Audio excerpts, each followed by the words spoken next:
दोस्तों नमस्कार। Daily read book में आप सभी का स्वागत है। आज हम लोग 28 दिसंबर 2020 का पेपर देखेंगे और यह पेपर एनटीपीसी सीबीटी 1 का है और यह पेपर सेकेंड शिफ्ट का है। तो चलिए स्टार्ट करते हैं और इस वीडियो में जनरल अवेयरनेस के प्रश्नों को देखेंगे और इस पेपर के माध्यम से आपको कुछ आइडिया लग जाएगा कि आने वाले एग्ज़ाम जैसे ग्रुप डी और सीबीटी 2 में आप किस तरह से परफॉर्मेंस कीजिएगा, आप किस तरह से तैयारी को मजबूत बनाइएगा। तो पेपर को एनालिसिस कीजिए और उस तरह से जिस तरह से युद्ध लड़ा जाता है युद्ध स्तर पर तैयारी करना है। चलिए स्टार्ट करते हैं। निम्नलिखित में से कौन सी परियोजना उत्तराखंड में है? आंसर होगा टिहरी हाइड्रो पावर कॉम्प्लेक्स।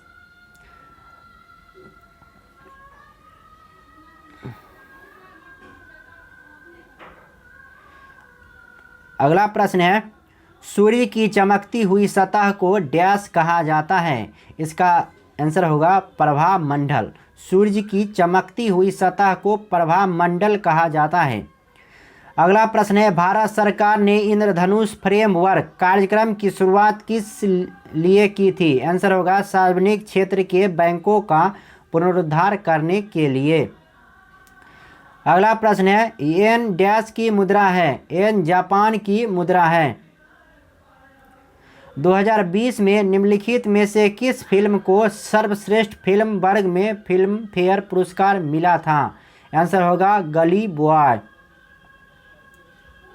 किसने ईस्ट इंडिया कंपनी के खिलाफ प्लासी का युद्ध लड़ा था? आंसर होगा सिराजुद्दौला। निम्नलिखित में से कौन सी अदिश राशि है?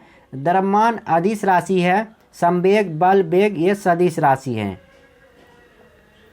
अगला प्रश्न है, इनमें से कौन सा पुरस्कार केवल संगीत से संबंधित है? आंसर होगा ग्रैमी पुरस्कार। अगला प्रश्न है, निम्नलिखित में से कौन से राज्य में विधान परिषद है? आंध्र प्रदेश में विधान परिषद है। पृथ्वी ग्रह का वह क्षेत्र जहां जीवन मौजूद है उसे क्या कहा जाता है? आंसर कहा जाता है जैव मंडल।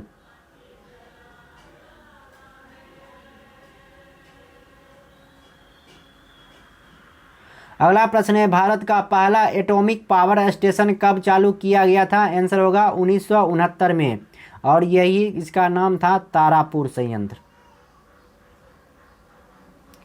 अगला प्रश्न है, कौन से राष्ट्र ने 5 बार कॉमनवेल्थ गेम की मेजबानी की है? आंसर होगा ऑस्ट्रेलिया।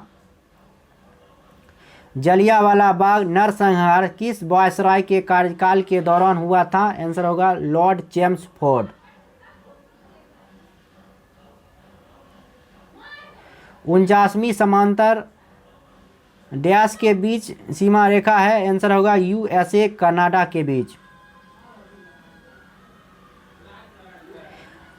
भारत के संविधान में निम्नलिखित में से कौन से संविधान संशोधन में नागरिकों के मौलिक कर्तव्यों को शामिल किया गया है? आंसर होगा 42वें संविधान संशोधन जो कि हुआ था 1976 में। इनमें से कौन प्रसिद्ध संतूर वादक है? शिव कुमार शर्मा का संबंध है संतूर से।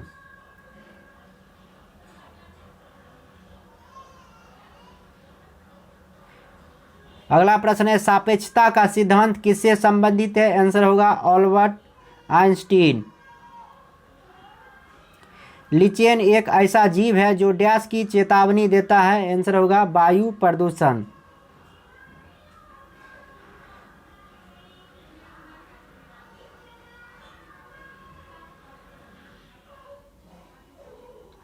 Global climate exchange alliance dash का कार्यक्रम है? आंसर होगा यूरोपीय संघ। भारत में राष्ट्रीय आय की गणना का पहला प्रयास किसने किया था? दादा भाई नौरोजी ने। कुत्ता रक्षक घोड़ा सवारी।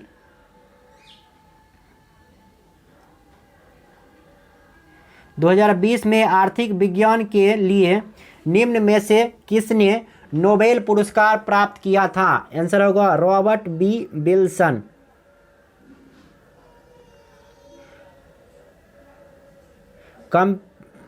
कंप्यूटरों की फिजिकल मेमोरी के संग्रहित परिणामों को बाहर लाने की प्रक्रिया को क्या कहा जाता है? आंसर होगा आउटपुट प्रोसेस। जलियांवाला बाग नरसंहार किस तिथि को हुआ था? आंसर होगा 13 अप्रैल 1919। सूचना प्रौद्योगिकी में NIU किसके लिए प्रयुक्त होता है? आंसर होगा नेटवर्क इंटरफेस यूनिट। मोपला विद्रोह किन वर्षों के बीच हुआ था? 1921-22। भाभा परमाणु अनुसंधान केंद्र कहाँ स्थित है? आंसर होगा मुंबई में। निम्नलिखित में से क्या परिसंचरण तंत्र का अंग नहीं है? आंसर होगा बड़ी आंत। निम्नलिखित में से कौन सा कंप्यूटर सिस्टम में ऑक्सिलरी मेमोरी का हिस्सा नहीं है? आंसर होगा PROM। पहला भारतीय संचार उपग्रह कौन सा है? आंसर होगा एप्पल। भारत की संविधान सभा का विचार पहली बार किसने दिया था? आंसर होगा MN रॉय ने। टैक्सोनॉमी का जनक किसे कहा जाता है? आंसर होगा कार्ल लिनियस।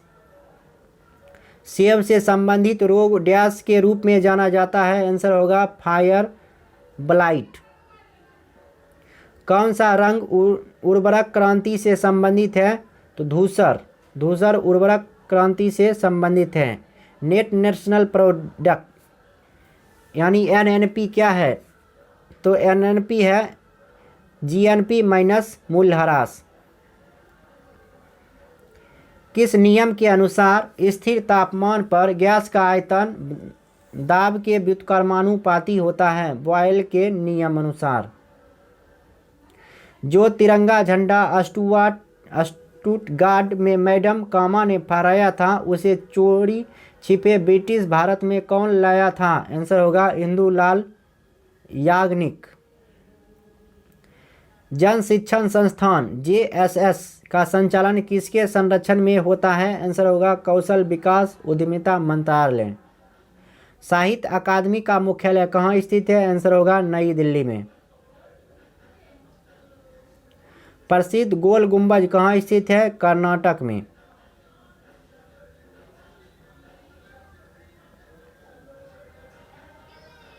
संयुक्त राष्ट्र सुरक्षा परिषद का मुख्यालय कहाँ स्थित है? आंसर होगा न्यूयॉर्क में।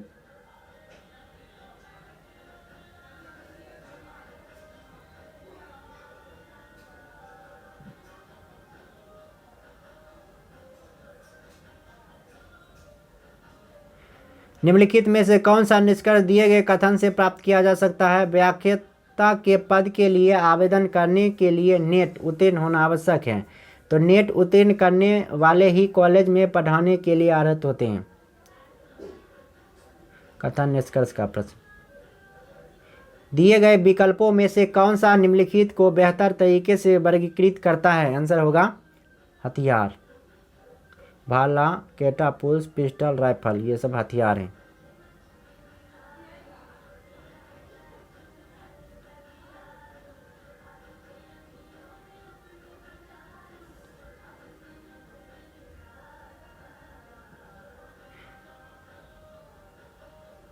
सूचीबद्ध 4 खेलों में से 3 किसी तरह से समान है और एक असंगत है। एक असंगत का चयन करें।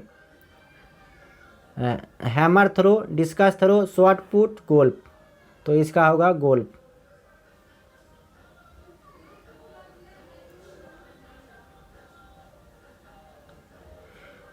उस वेन आरेख का चयन करें जो दिए गए वर्गों के बीच संबंध को सर्वोत्तम ढंग से निरूपित करता है। वेन डायग्राम से प्रश्न है संचार, टेलीफोन, पत्र।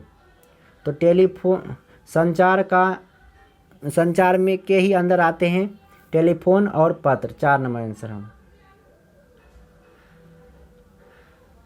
टिड्ढा कीट लकड़बग्घा स्तनपायी है। टिड्ढा कीट है तो लकड़बग्घा स्तनपायी है। तो इस वीडियो में इतना ही।